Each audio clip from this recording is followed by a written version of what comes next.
Salt for souls ஊழியம் தேவராஜ்யத்தை உலகெங்கும் கட்டி எழுப்ப அநேக சுகமளிக்கும் கூட்டங்கள் நடத்தி ஆவிக்குரிய ஆசீர்வாதங்களை கொடுத்து கொண்டிருக்கிறது. சால்ட் ஃபார் சோல்ஸ் ஊழியம் இந்தியா மற்றும் இலங்கையில் ஆதரவற்ற குழந்தைகள் இல்லங்களை ஆதரித்து அவர்களுக்கு தேவையான அனைத்து விதமான உதவிகளையும் வழங்கி வருகிறது. ஹலோ எவ்ரிபாடி, இயேசுவின் நாமத்தில் உங்களை எல்லோரையும் சந்திக்கிறதுக்கு மகிழ்ச்சியா இருக்கிறேன். கர்த்தர் பெரியவர், நல்லவர். உங்களோட வாழ்க்கையை மாற்றுகிற தெய்வம் உங்களோடு அருகில் இருக்கிறார். ஆமென். எங்களோட நிகழ்ச்சி அன்புள்ள போதகரேக்கு நீங்கள் சப்ஸ்கிரைப் பண்ண விட்டால் நீங்கள் சப்ஸ்கிரைப் பண்ணலாம். saltforsouls.com.au தான் எங்களோட வெப்சைட். யூடியூப்பில் சால்ட் ஃபார் சோல்ஸ்ன்னு டைப் பண்ணிங்கன்னு சொன்னால் எங்களோட சேனல் டீட்டெயில்ஸ் வரும். அதில் சப்ஸ்கிரைப் பட்டனையும் ப்ரெஸ் பண்ணிவிட்டு நோட்டிஃபிகேஷன் பெல்லையும் நீங்கள் ப்ரெஸ் பண்ணால் உங்களுக்கு எப்பப்பெல்லாம் நாங்கள் வீடியோ போடுறோமோ அந்த நேரத்தில் உங்களுக்கு ஒரு இமெயில் வரும். So thank you for supporting our ministry and may God bless you. அன்புள்ள போதகர நிகழ்ச்சியில் நாங்கள் ஆராதனைக்கு கடந்து சென்று கர்த்தரை மகிமைப்படுத்தி கர்த்தரை துதித்து நாங்கள் ஆசீர்வாதம் கர்த்தரிலிருந்து பெற்றுக்கொள்ளலாம். ஒரு செய்தி எங்களுக்கு ஆராதனைக்கு பிறகு காத்துக்கிட்டு இருக்கிறது. அது ஷார்ட் அண்ட் ஸ்வீட்டாக கர்த்தர் எங்களுக்கு என்றைக்கு என்ன பேசுவார்ன்னு சொல்லி நீங்கள் வெயிட் பண்ணி அதையும் நீங்கள் கேட்டு கர்த்தரை கனப்படுத்துங்க. உங்கள் வாழ்க்கையில் இயேசு உங்களை ஆசீர்வதிப்பாராங்க.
வெக்கப்பட்டு போயிருக்கிறீங்களா?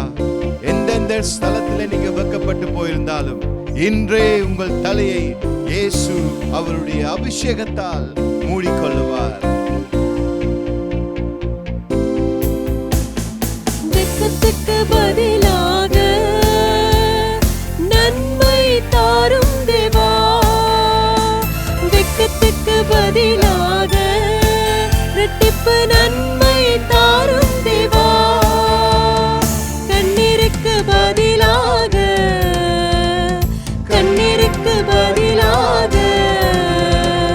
களிப்பை தாரும் தேவா, ஆனந்த களிப்பை தாரும் தேவா, புது கிருபை தாரும் தேவா, புது பலனை தாரும் தேவா, புது கிருபை தாரும் தேவா, புது பலனை தாரும் தேவா, புதிய நாளுக்குள் என்னை நடத்தும், புதிய கிருபையால் என்னை நிரப்பும், புதிய நாளுக்குள் என்னை நடத்தும், புதிய கிருபையால் என்னை நிரப்பும்.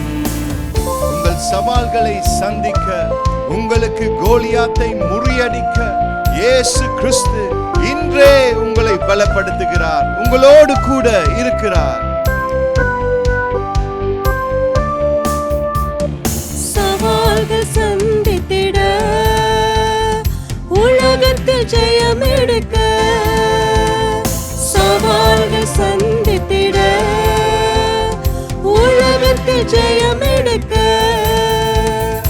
உறவுகள் சீர் பொருந்த, உறவுகள் சீர் பொருந்த, சமாதானம் நான் பெற்றிட, சமாதானம் நான் பெற்றிட, புது கிருபை தாரும் தேவா, புது பலனை தாரும் தேவா, புது கிருபை தாரும் தேவா, புது பலனை தாரும் தேவா,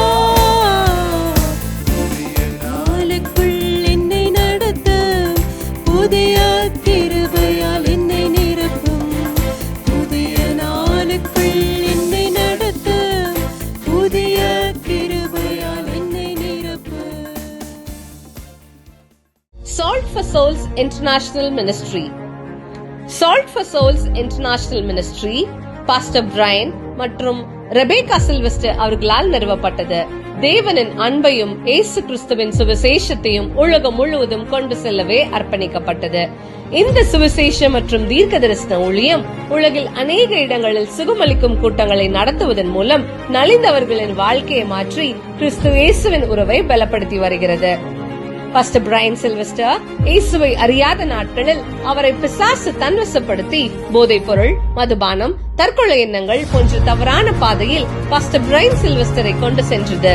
பின்னாட்களில் அவர் ஆண்டவரை தெரிந்து கொண்ட பிறகு தேவனின் பிள்ளையாக மாறி இன்று இயேசுவின் அன்புள்ள ஊழியக்காரனாக இயேசுவின் ஊழியத்தை மிகுந்த வாஞ்சியோடு செய்து வருகிறார். அதே போல் அவருடைய மனைவி போதகர் ரெபேக்கா தன்னுடைய 13வது வயதிலிருந்தே இயேசுவுக்காக உண்மையாக சேவை செய்து வருகிறார். அவருடைய ஊழியத்தின் மூலமாக ஆண்டவரின் ஆசீர்வாதத்தை பலவீனப்பட்ட மக்களுக்கு பெற்று தருகிறார். சால்ட் ஃபார் சோல்ஸ் ஊழியம் தேவராஜ்யத்தை உலகெங்கும் கட்டி எழுப்ப அநேக சுகமளிக்கும் கூட்டங்கள் நடத்தி ஆவிக்குரிய ஆசீர்வாதங்களை கொடுத்து கொண்டிருக்கிறது. எனக்கு பிரியமானவர்களே, உற்சாகத்தோடு இருக்கிறீர்களா? கர்த்தர் நல்லவர், தேவன் மாறாதவர். அவருடைய பிரசன்னம் தான் இந்த காலங்களில் எங்களுக்கு வேணும். பிரியமானவர்களே, தேவ பிரசன்னம் தான் நாங்கள் நாடி சபைக்கு போக வேணும். நாங்கள் சபைக்கு போகிறனால பரிசுத்தவானாய் மாற முடியாது. நாங்கள் தேவனுடைய வசனத்தில், தேவனுடைய ஆவியானவர்கிட்ட நாங்கள் தங்கி களி கூறி அவருடைய பிரசன்னத்திலே நனைந்து அவரோடு நடக்கும் வண்ணம், அவரோடு பேசும் வண்ணம், அவரோடு உறவு வைக்கும் வண்ணம், அந்த நேரம் தான் நாங்கள் பரிசுத்தம் படுவோம். நாங்கள் எங்களை ஒப்பு கொடுக்க வேண்டும். ஒப்பு கொடுத்தேன் உந்தன் பாதத்தில், கண்ணீரால் நனைக்கின்றேன் கர்த்தாவே. எவ்வளவு நாங்கள் எங்களோட வாழ்க்கையை கர்த்தருடைய பாதத்திலே ஒப்பு கொடுப்போமோ அங்கதான் பிரியமானவர்களே மறுரூபம் நடக்கும். கீழ்ப்படிதல் எங்களோட வாழ்க்கையிலே மிகவும் அவசியமான காரியம். இயேசு ஒரு வீட்டுக்கு கடந்து வருகிறார். யாரோட வீட்டு? அது மார்த்தா, மேரி, லாசரஸ். அவங்களோட வீட்டுக்கு இயேசு வரும் பொழுது கதவை திறக்கிறார் மாத்தா கதவை திறந்தோன்னு அநேகரை கண்டுட்டு அவள் போய் அவங்களுக்கு சேவை செய்யணும் என்று சொல்லி எல்லா ப்ரிப்பரேஷனையும் பார்த்து கொண்டு திரிகிறார். ஆனால் மேரி அவருடைய பாதத்தில் அமர்ந்துட்டார். யாரோட பாதம்? கர்த்தருடைய இயேசு கிறிஸ்துவின் பாதத்தில் அமர்ந்து அவர் சொல்கிற வசனத்தை கேட்டார். ஹல்லேலூயா. ஆனால் மாத்தாவோ என்னென்ன ப்ரிப்பரேஷன் செய்யணும், என்னென்ன சேவை செய்யணும், என்னென்ன பணி செய்யணும்னு சொல்லி கிச்சனில் அப்படியே அலைந்து கிண்டு திரிந்தார். சில நேரம் நாங்களும் மாத்தாவை போல தான் அநேக காரியத்தினால எங்களோட உள்ளம், எங்களோட மனசு ஃப்ரஸ்ட்ரேஷன் அடைகிறது. அன்பானவர்களே, பிரச்சனை கண்டோன்னு ஐயோ இந்த பிரச்சனையிலிருந்து எப்படி நாங்கள் விடுதலையாகணும் என்று சொல்லி மனிதரை தேடி ஓடுவோம், இல்லைன்னா வேலையை தேடி ஓடுவோம், இல்லைன்னு சொன்னால் உலகத்தை தேடி ஓடுவோம். இப்படி என்று சொல்லி நாங்கள் மாறிக்கிட்டே இருக்கிறோம், ஓடிக்கிட்டே இருக்கிறோம். ஆனால் உங்களுக்கு தெரியுமா எங்களோட வெற்றி என்று சொல்லி? இயேசுட வசனம், அவருடைய பாதம் நாங்கள் தங்கும் பொழுது எங்களுக்கு அங்கே வெற்றி வருகிறது. பிரியமானவர்களே, அப்போ பார்த்தீங்கன்னு சொன்னால் மேரி அவருடைய பாதத்தில் அமர்ந்து என்ன சொல்கிறா? ஏதாவது பேசுகிறாவா? இல்லாட்டி ஏதாவது கேட்குறாவா? இல்லை. சில நேரம் புயல் எங்களோட வாழ்க்கையில் ஓடுற நேரத்தில் எங்களுக்கு வேணும் ஒரு அமைதி. தேவன் வசனம் இங்கிலீஷில் இப்படி சொல்கிறது, be still and know that I am God. நாங்கள் அமைதியாக இருக்க வேணும், ஆடாமல் இருக்க வேணும், அசையாமல் இருக்க வேணும். ஒரு நிம்மதி நாங்கள் பெற்றுக்கொள்ளணும் என்றால் அவருடைய பாதத்தில் தான் அந்த நிம்மதி. பாதத்தில் என்று சொன்னால் தேவனுடைய வசனத்துக்கு நாங்கள் எங்களை அர்ப்பணிக்கிறோம். அவருடைய பாதத்தில் கீழ்ப்படிதலை குறிக்கிறது. பிரியமானவர்களே, நாங்கள் ஒபீடியன்ஸை கற்றுக்கொள்ள வேண்டும் என்றால் வசனத்தை தெரிந்து கொள்ள வேண்டும். அப்படின்னா தேவ வசனத்தை எடுத்து நீங்கள் உங்களோட அறைக்கு போயிட்டு கதவை மூடிட்டு, தேவனே நீர் என்னோடு பேச வேணும் என்று சொல்லி, என்னை அர்ப்பணிக்கிறேன் என்று சொல்லி நீங்கள் உங்களோட வாழ்க்கையை அர்ப்பணிக்கும் பொழுது அங்கே தேவன் உங்களோடு பேசுகிற தெய்வமாக இருக்கிறது. வேதம் சொல்லுகிறது, என்னுடைய ஆடுகள் என்னுடைய குரலை கேட்கும் என்று சொல்லி. முதலாவது நாங்கள் மனம் திரும்பி எங்களை அர்ப்பணிக்க வேண்டும். சில நேரம் தேவனை தேடாமல் நாங்கள் அநேக காரியத்தில் இந்த மாத்தா போல திரிந்திருக்கலாம். எங்களோட வெற்றியை நாங்கள் தேடி ஓடி இருக்கலாம், இல்லாட்டி எங்களோட விடுதலையை நாங்களே மனுஷங்கிட்ட இருந்து பெற்றுக்கொள்வோம் என்று சொல்லி ஓடி இருக்கலாம். ஆனால் கர்த்தரிடத்துல தான் எங்களோட வெற்றி இருக்கிறது. அவருடைய வசனத்துல தான் எங்களோட வெற்றி இருக்கிறது. வேதம் சொல்லுகிறது, அவருடைய வசனத்தை அனுப்பி அவர் காரியங்களை செய்த தெய்வனாம் இருக்கிறாராம். அவருடைய வசனம் புறம்பே போகாது. அவருடைய வசனம் காரியத்தை செய்யும் வரை அவருடைய திரும்பி போகாது. எனக்கு பிரியமானவர்களே, தேவனுடைய வசனத்துல வெற்றி இருக்கிறது. அந்த வசனம் எங்களுக்குள் இருக்கும் என்று சொன்னால் அது எங்களோட வாழ்க்கையை மாற்ற வல்லமையா இருக்கிறது. ஆனால் நாங்கள் கீழ்ப்படியா என்று சொல்றது தான் எங்களோட மனசை நாங்கள் விட்டு கொடுக்கணும், அந்த வசனம் எங்களை ஆப்பரேட் பண்றது. இப்படி யோசிச்சு பார்த்தோம், ஒரு மனுஷனுக்கு ஒரு நோய் ஒன்று இருக்கிறது. அந்த மனுஷன் ஹாஸ்பிட்டலுக்கு போறான். அந்த ஹாஸ்பிட்டலுக்கு போறேன், டாக்டர் சொல்றார், இதை நான் ஆப்பரேட் பண்ணணும் இன்றைக்கு என்று சொல்லி. அப்ப நாங்கள் இல்லை எனக்கு ஆப்ரேஷன் வேணான்னு சொல்லி ஓட முடியாது. என்ன செய்யணும்? எங்களை விட்டு கொடுக்க வேண்டும். எங்களோட ட்ரெஸ்ஸை மாற்றிட்டு வர சொல்லுவாங்க. அப்போ அவங்க போடுற ட்ரெஸ்ஸை நாங்கள் போடணும். நகையெல்லாம் கழட்டுங்கன்னு சொல்லுவாங்க. சில நேரம் நீங்கள் சொல்லுவீங்க, ஐயோ என் நகையெல்லாம் நான் கழட்ட முடியாதுன்னு சொல்லி. ஆப்ரேஷன் நேரத்தில் அதெல்லாம் பார்க்க இயலாது. எல்லாம் கலட்டி கையில் கொடுக்கணும். கையில் கொடுத்தோன்னே அவங்க லாக்கரில் போட்டுருவாங்க. பயப்படாதீங்க, நகையெல்லாம் சேஃபாக தான் இருக்கும். அந்த ஆப்ரேஷன் தியேட்டரில் எங்களை நாங்கள் ஒப்பு கொடுக்குறோம், விட்டு கொடுக்குறோம். அவங்க ஆப்ரேட் பண்ணபடி எங்களோட நன்மைக்காக. அதே மாதிரி தான் கர்த்தர் இயேசுவும் எங்களோட வாழ்க்கையில நன்மை செய்ய வேணும் என்று சொன்னால் எங்களோட பெருமையை கொஞ்சம் விட்டு கொடுக்கணும். நாங்கள் கொஞ்சம் கீழ்ப்படியணும். இயேசுட வசனத்துக்கு கீழ்ப்படியணும். கீழ்ப்படிதல் தான் எங்களுக்கு தெய்வீக பிரசன்னத்தை எங்களோட வாழ்க்கையில கொண்டு வரும். அது கொண்டு வர்றது மட்டுமில்லை, எங்களோட வாழ்வு மாறுறதுக்கு ரகசியமே அதுதான். ஹல்லேலூயா. அப்ப மாத்தா இயேசுட்ட கேட்கிறா, எனக்கு இவளுக்கு ஹெல்ப் பண்ண சொல்லுங்கன்னு சொல்லி. யாரு? மேரி பாதத்தில் அமர்ந்திருக்கிறா. இப்போ மாத்தா ஃபர்ஸ்ட்ரேஷனில் அலைந்திருக்கிறா. அவள் கேட்குற கார்வி, என்னுடைய சகோதரி மேரியை எனக்கு ஹெல்ப் பண்ணுங்கன்னு சொல்லி கேட்குறா இயேசுட்ட. நல்ல காரியம் தானே. ஆனால் இயேசு என்ன சொன்னார் தானே தெரியுமா? மாத்தா ஏன் அநேக காரியத்தை குறித்து நீ புலம்பிக்கிட்டு இருக்கிறா? அப்படித்தான் நாங்களும் இன்னைக்கு எவ்வளவு வேலை செய்யணும், எவ்வளவு பிரச்சனை, எவ்வளவு பணம் தேவை, எவ்வளவு எனக்கு ஹெல்ப் தேவை, உதவி தேவை என்று சொல்லி நீங்கள் இன்னைக்கு தனிமைப்பட்டு இருக்கலாம். எனக்கு பிரியமானவர்களே, இயேசு ஒருபோதும் உங்களை புறம்பே தள்ளுவதில்லை. ஹல்லேலூயா. இயேசு சொன்ன காரியம், மரியாள்கிட்ட இருந்து இது ஒருபோதும் எடுக்கப்படாது. என்னது எடுக்கப்படாது? எங்கெங்கெல்லாம் அவருடைய சுவிசேஷம் சொல்லப்படுமோ, எங்கெல்லாம் இந்த நற்செய்தி பிரசங்கிக்கப்படுமோ, அந்த இடத்துல இந்த கீழ்ப்படிதலை மேரி இந்த காது கொடுத்த விஷயத்தை ஒருபோதும் எடுபடாது என்று தேவன் சொல்லுகிறார். அப்ப நல்ல பங்கை அவர் தெரிந்து கொண்டார் என்று சொல்லி இயேசு கிறிஸ்து சொல்லுகிறார். பிரியமானவர்களே, இன்று நீங்களும் இந்த நல்ல பங்கை பெற்றுக்கொள்ள வேண்டும். ஸோ நாங்கள் எங்களோட மெயின் மெசேஜுக்கு வருவோம். தேவன் இந்த நாட்களிலே எங்கள்கிட்ட என்ன எதிர்பார்க்கிறார் தெரியுமா? கனி கொடுக்கும் மரமாய். கிறிஸ்தவங்க என்று சொன்னாலே எங்களுக்கு ஒரு ஸ்டைல் இருக்கிறது. என்ன ஸ்டைல்? உலகம் போல எங்களுக்கு ஃபேஷன் போட்டுக்கிட்டு உலகம் மாறுற மாதிரி நாங்களும் மாறிக்கிட்டு அப்படி இல்லை. எங்களுக்கு ஒரு நடை இருக்கிறது, எங்களுக்கு ஒரு சிரிப்பு இருக்கிறது, எங்களுக்கு ஒரு ஸ்டைல் இருக்கிறது. அந்த ஸ்டைல் தான் இயேசு கிறிஸ்து போல நாங்கள் இந்த உலகத்தில் நடக்கணும். இயேசு தேவனாய் இருந்து, ஆண்டவராய் இருந்து பிதாவுக்கு எப்படி கீழ்ப்படிந்தார், அவருடைய ஜெப வாழ்க்கையை பார்த்தீங்கன்னு சொன்னா அங்கதான் ஆரம்பிக்குது. இன்னைக்கு நீங்க கனி கொடுக்க வேணும் என்று சொன்னா உங்களோட ஜெப வாழ்க்கையில பெரிய மாற்றத்தை நீங்க கொண்டு வர வேண்டும். அதிகாலையில் எழும்பி தேவனை ஆராதிக்க வேண்டும், தேவ வசனத்துக்கு கீழ்ப்படிய வேண்டும், தேவனோடு போயிட்டு ரகசியம் பேச வேண்டும். பிரியமானவர்களே, வேதம் சொல்றது Matthew 7:19 இங்கிலீஷ்ல இப்படி போட்டிருக்கிறது, so every tree that doesn't produce fruit will be cut and thrown into the fire. நல்ல கனி கொடுக்காத மரங்கள் எல்லாம் வெற்றியுன்று அக்கினியில் போடப்படும் எனக்கு பிரியமானவரே, இது ஒரு பயத்தை குறித்து பேசுகிற காரியத்தாய் கொண்டு வரவில்லை. என்ன ஆண்டவர் சொல்லுகிறாருன்னு சொன்னா, கிறிஸ்தவனாகிய நான் கனி கொடுக்க வேண்டும். கனி கொடுக்கிறது என்று சொன்னா அபிஷேகம் அல்ல. கனி கொடுக்கிறது என்று சொன்னா வல்லமையாய் கர்த்தரினை பயன்படுத்துறது அல்ல. அநேகர் இந்த காலங்களிலே, இந்த நேரங்களிலே உலகம் சுத்தி பார்த்தீங்கன்னு சொன்னா அநேக ஊழியக்காரர்கள் ஆண்டவர் வல்லமையாய் பயன்படுத்தி கொண்டு திரிகிறார். உண்மைதான், அவங்கள்ட்ட வல்லமை இருக்கிறது. கர்த்தருடைய நாமத்தில் பேய ஓட்டுறாங்க, தீர்க்க தரிசனம் சொல்லுகிறார்கள். ஆனால் உங்களுக்கு தெரியுமா, அது எல்லாம் கனி இல்லை. அதெல்லாம் தேவன் கொடுத்த ஒரு பரிசு. It's a gift.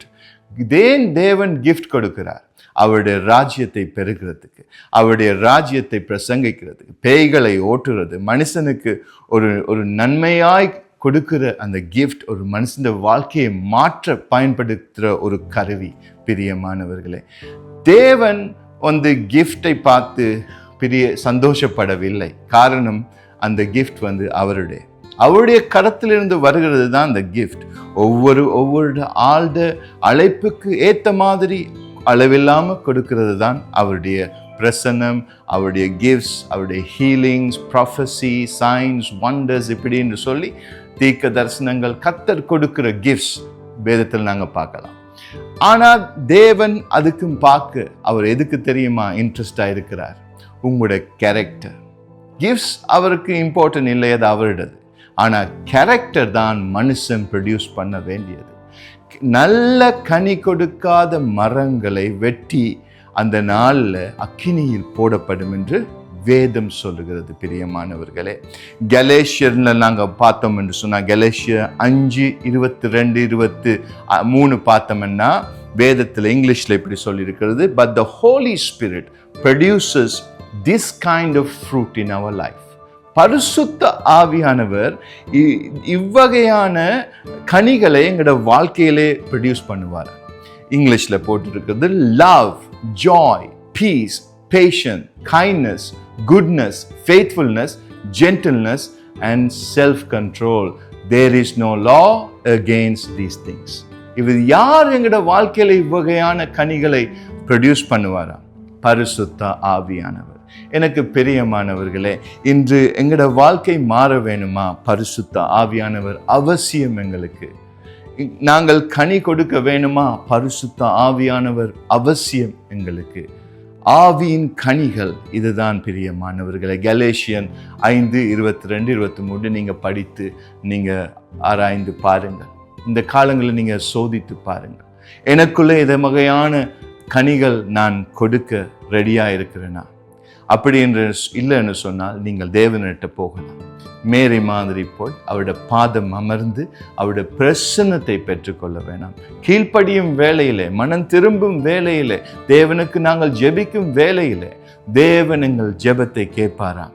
ஆமென். பெருமையில்லாத ஜெபத்தை கேட்பாராம், சிறுமைப்பட்ட ஜெபத்தை கேட்பாராம். பெருமையான ஜெபத்தை அவர் கேட்கவில்லை. ஏன்? பெருமை கலந்திருக்கிறது. ஆனால் அந்த சிறுமைப்பட்ட ஜெபத்தை அவர் கேட்பாராம்.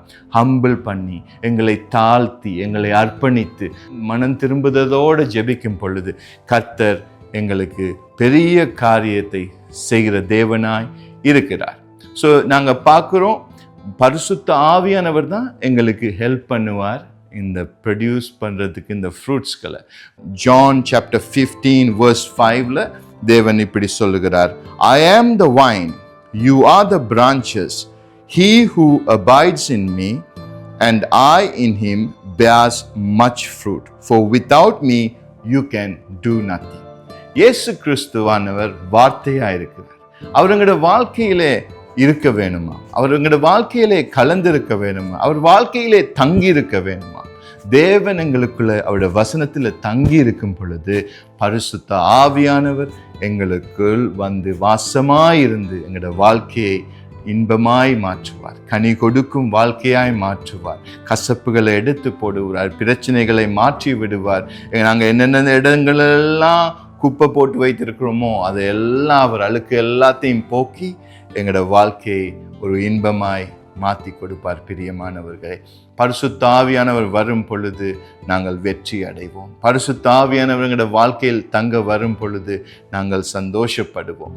வேதம் சொல்லுகிறது, தேவனின் மகிழ்ச்சி எங்களுக்கு பலனாய் இருக்கிறது என்று சொல்லி, the joy of the Lord is our strength என்று சொல்லி வேதம் சொல்லுகிறது. பிரியமானவர்களே, எப்போ பரிசுத்த ஆவியானவர் என்ற வாழ்க்கையில் வந்தாரோ, என்னுடைய வாழ்க்கையில் வந்த நாளில், அந்த நாளில் கிடைச்ச சமாதானம் இன்றைக்கும் என்னை கரி பண்ணிட்டு போகுது, இன்றைக்கும் என்னை தூக்கிட்டு போகுது. பிரியமானவர்களே, இயேசு வந்த பிறகு தான் என் வாழ்க்கை மாறிச்சு. நான் இயேசுட்ட மனம் திரும்பி அவரை ஏற்றுக்கொண்டேன் சொந்த இரட்சகரா.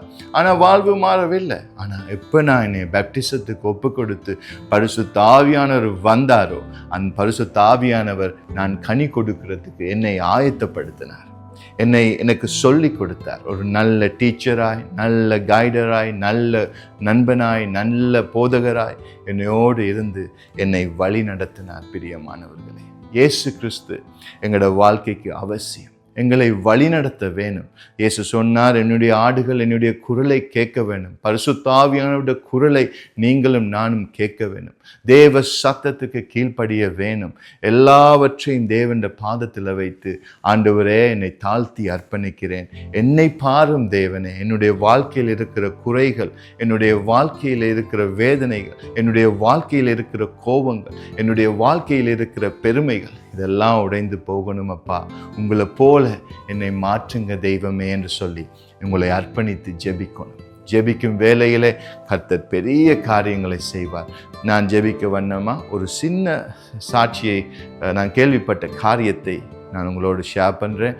நான் கேள்விப்பட்டேன், யூஎஸில், அமெரிக்காவில் ஒரு பாஸ்டர், 58 வயசு அவருக்கு. அவர் அவருடைய கோபத்தினால ஒரு இடத்துலேருந்து அவர் யாரோடைய ஆர்கியூமெண்ட் பண்ணி, வேதத்தை பற்றி ஆர்கியூமெண்ட் பண்ணி, அவங்க 2 பேர் இந்த ஆர்கியூமெண்ட்டில் இவருக்கு கோபம் வந்துட்டு, இவருக்கு கோபம் வந்தோடனே இவர் அந்த மனுஷனை அடித்துட்டார். இவர் அந்த மனுஷனை அடித்தோடனே அந்த மனுஷன் கீழே விழுந்தாச்சு. அந்த கோபத்தில் காரை எடுத்துகிட்டு போகிற நேரம் அந்த மனுஷன் சகோதரர்கள் யாரோ இவரை வீடியோ பண்ணி இருக்கிறார்கள். இவருடைய காரை வீடியோ பண்ணி, இவருடைய நம்பர் பிளேட்டை வீடியோ பண்ணி, இப்படி போகிற வண்ணத்தில் அவர் காரை விட்டு இறங்கி மிக கோபத்தோடு அந்த சகோதரியை அடிக்கிறதுக்கு வந்திருக்கிறார். அந்த பயத்தில் அந்த சகோதரி அந்த வீடியோவில் சொல்கிறா, பின்னால் போ, இல்லை நான் ஷூட் பண்ணிடுவேன். இவர் கேட்கவில்லை. இவர் முன்னால் வேகமாய் போகிற நேரத்தில் அந்த விபத்து ஒன்று நடந்து அந்த சகோதரி இந்த கன்னை பூல் பண்ணி அந்த இடத்துல அந்த பாஸ்டர் மரித்து போயிட்டார். எனக்கு பிரியமானவர்களே, 58 வயசு அவருக்கு, 30 வருஷத்துக்கிட்ட மினிஸ்ட்ரி செஞ்சிருக்கலாம். ஆனால் அவருடைய அந்த 30 நிமிட கோபம் அவருடைய வாழ்க்கையை இன்று தோல்வியாய் இந்த உலகத்துக்கு காட்டியிருக்கிறது. உங்களுக்கு தெரியுமா, இயேசு கிறிஸ்து சிலுவையை சுமந்து அந்த 3 வருஷத்துல மினிஸ்ட்ரி இன்றைக்கு வெற்றி கொடி அவர் பிடிச்சிட்டு போனார். ஆனால் இந்த பாஸ்டரோ 30 வருஷம் ஊழியம் செஞ்சிருக்கலாம். ஆனால் இந்த 30 நிமிஷத்தில் அவருடைய கனிகள், கோபங்கள் அவருக்குள்ள இருந்தது. அவரை அந்த 30 நிமிஷத்தில் இந்த உலகம் அவரை குற்றம் சாட்டுகிறார்கள். எனக்கு பிரியமானவர்களே, நாங்கள் என்ன மூடி மறைக்கிறோம் எங்களோட வாழ்க்கையில்? யாருக்கு தெரியும், யாருக்குமே தெரியாதே என்று சொல்லி நீங்கள் வாழ முடியாது. என்னுடைய குணங்கள், என்னுடைய கனிகள், இதுக்கு நான் தான் கணக்கு கொடுக்க வேண்டும். ஆதாமும் ஏவாளும் வாழ்கிற காலத்தில் அவங்களுக்கு 2 பிள்ளைகள். ஆனால் முதலாவது மகன் கெயின், 2வது ஏபிள். ஆனால் ஆண்டவருக்கு அவங்க காணிக்கை செலுத்தும் வேலையில், அவங்களோட முதல் பங்கை கொடுக்கிற வேலையில் கெயின் அவனுக்கு வேண்டாததுகளை, அவனுக்கு லாபமில்லாததுகளை, அசிங்கமானதுகளை, குறைவானதுகளை, அவர் லெஃப்ட் ஓவர் என்று வேதம் சொல்லுகிறது, அதுகளை தேவனுக்கு பரிசாய் கொடுக்கிறார். ஏபிளோ அவர் என்ன செய்கிறார்? முதல் கன்று, அவருக்கு அந்த ஆடுகளுக்கு பிறந்த முதல் கன்று குட்டியை கொடுக்கிறார். கொளிந்த ஃபெட்டான, செம்மையான, பெஸ்டான அதை தேவனுக்கு பலி செலுத்துகிறார். இருவருடைய கிஃப்ட்ஸ்லையும் தேவனுக்கு தெரிந்து கொண்டார் ஏபிளுடைய கிஃப்டை. ஆனால் கேண்டதை அவர் தெரிந்து கொள்ளவில்லை. காரணம், அது நல்ல கனி இல்லை, அது கெட்ட கனி, அது தன்னைக்கு பெஸ்டா எடுத்துக்கொண்டு ஆண்டவருக்கு செகண்டாய் கொடுக்கிற ஒரு எண்ணம். ஆண்டவர் அந்த இடத்துல கேனுக்கு சொல்லுகிறார், if you did what is right would I accept your gift. அப்படின்னா நீ நல்லதை செய்திருந்தால் நான் உன்னை ஏற்றுக்கொண்டிருக்க மாட்டானோ என்று சொல்லி. எனக்கு அன்பானவர்களே, நாங்கள் ஒன்றையும் தேவனுக்கு மூடி மறைக்க முடியாது. நல்ல கனி கொடுக்கிற மரம் தான் அக்கினியில் போடப்படாது. கெட்ட கனி கொடுக்கிற மரம் அக்கினியில் போடப்படும். கனியே இல்லாத மரம் அக்கினியில் போடப்படும். ஆனால் நல்ல கனி கொடுக்கிற மரமாய் நீங்களும் நானும் வாழ வேணும் என்று சொல்லி தேவன் பிரியப்படுத்துகிறார். மனசுல கசப்பு வச்சு கொள்ளாதீங்க, காயங்கள் வைத்து கொள்ளாதீங்க, புண்கள் வைத்து கொள்ளாதீங்க, மனப்புண்கள். அது நல்லது இல்லை. பிரியமானவர்கள், எங்களோட வாழ்க்கையை தேவ பிரசன்னத்திலிருந்து பிரிக்கிறது. தேவ வசனத்தில் ஆண்டவர் சொல்லிக் கொடுக்கிறார், பிறர் குற்றத்தை மன்னிக்காவிட்டால் உன் குற்றத்தை நான் மன்னிக்க மாட்டேன். மத்தியூ சாப்டர் 6 நாங்கள் பார்க்கலாம். எனக்கு பிரியமானவர்களே, தேவன் விரும்புறது தான் நல்ல கனி. இன்றைக்கு மெசேஜ் மூலமாய் கர்த்தர் எங்களுக்கு பேசுகிறார், நல்ல கனி கொடுக்கணும்னு சொல்லி. நாங்கள் இவ்வளவு காலம் எப்படி வாழ்ந்தோம் என்று இல்லை, எவ்வளவு வருஷம் ஊழியம் செஞ்சோம் இல்லை, எவ்வளவு வருஷம் கிறிஸ்தவனா வாழ்கிறோம் என்று இல்லை. இன்னைக்கு எங்களோட ஓட்டத்தை எப்படி நாங்கள் முடிக்க போகிறோம், கர்த்தர் இன்றைக்கு வருவாருன்னா நாங்கள் எப்படி நாங்கள் இருக்க போகிறோம். ஸோ ஒவ்வொரு நாளும் நாங்கள் இதுதான் கடைசி நாள்னு சொல்லி வாழணும். அப்படி பயத்தோடு வாழ சொல்லலை. நான் என்ன சொல்கிறேன்னு சொன்னால், ஒவ்வொரு நாளும் ஆயத்தத்தோடு நாங்கள் இருக்கணும். நல்ல கனி கொடுக்கிற மரமாய். அப்படின்னு சொன்னால், காலையில் எழும்பணுன்னு நீங்கள் மிரருக்கு முன்னால் போயிட்டு உங்களை பாருங்கள், ஏதாவது கசப்பெண்ணில் இருக்குதா, ஏதாவது நான் பிள்ளை செய்கிறேன்னா, ஏதாவது நான் செய்யலையா, ஏதாவது எங்கேயோ நான் தப்பு செய்கிறேன்னா என்று யோசிச்சு பாருங்கள். உங்கள் பிரச்சனையை நீங்கள் கர்த்தர்கிட்ட கொண்டு கொடுத்து சொல்லுங்கள், எனக்கு அப்பா இதிலிருந்து மேற்கொள்ள எனக்கு கிருபையும் தயவும் தாங்க, உங்களோட திராணி தாங்க, உங்கள் பலத்தால் முடியும், என் பலத்தால் முடியாது அப்பான்னு சொல்லி அவருடைய கருத்தில் நீங்கள் கொடுத்து அர்ப்பணிக்கும் வேளையில் உங்களுக்கு ஒரு அதிசயம் உண்டாகும். இன்றும் நாங்கள் ஜெபிப்போம், கர்த்தரை நோக்கி பார்ப்போம், கர்த்தர் உங்களுக்கு உதவி செய்வார். எனக்கு பிரியமானவர்களை, இந்த வேளையில் நீங்கள் எங்கே இருந்தாலும் சரி, கைகரங்களை பரத்துக்கு உயர்த்தலாம், இல்லாட்டி சைலண்டாக இருந்து ஜெபிக்கலாம்.